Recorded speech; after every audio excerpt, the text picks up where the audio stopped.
大家好，欢迎收看小家庭种菜。这是我9月份播种下去的白萝卜，到现在已经接近3个月了。今天我要来在阳台上拔萝卜。白萝卜是种在10升的空油桶里的，裁去油桶顶部后，油桶的容积大概还有7升，土层的高度大约为22厘米。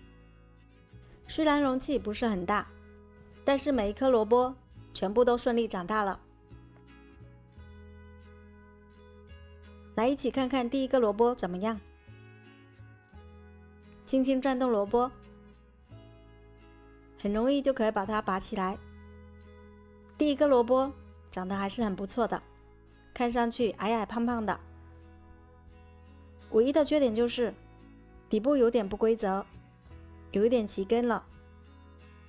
拔第二个，长得也很好，和第一个一样，底部有一点起根。第三个，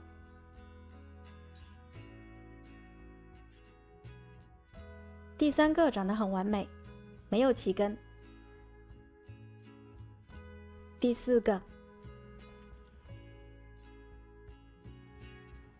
个，起根很严重，不过长得很好。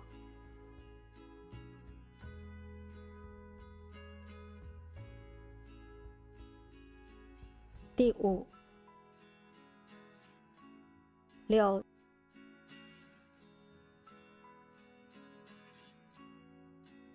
7个都长得很完美，没有一丝起根现象发生。拔完萝卜，再把它们的叶子摘去。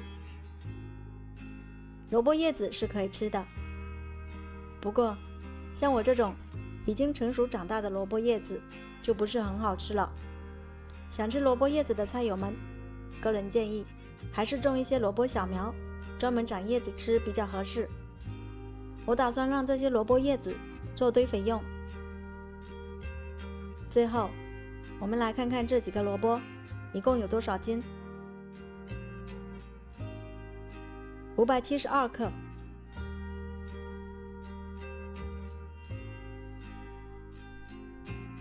，561克，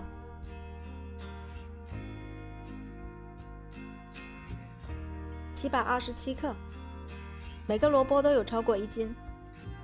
自己种的萝卜能长这么大，我已经很满意了。好了，今天采收萝卜的视频就分享到这里了。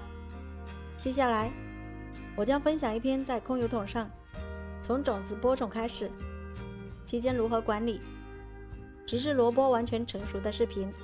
感兴趣的朋友不妨关注订阅我的频道。我们下期视频再见。